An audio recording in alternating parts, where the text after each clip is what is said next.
Hey guys, in this video I will show you how to fix HVCI Enabled in Valorant on Windows 11.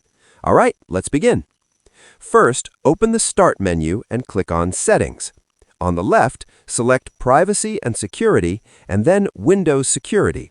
Scroll down and click on Device Security, then select Core Isolation and click on Core Isolation Details. Here, make sure Memory Integrity is turned off. After switching it off, restart your computer and check if Valorant runs without the HVCI error. If the issue persists, you need to enable virtualization technology in your BIOS. Restart your computer and enter the BIOS page, which varies depending on your system. Look for a setting called SVM mode or virtualization technology and make sure it is enabled. Save your changes and exit the BIOS.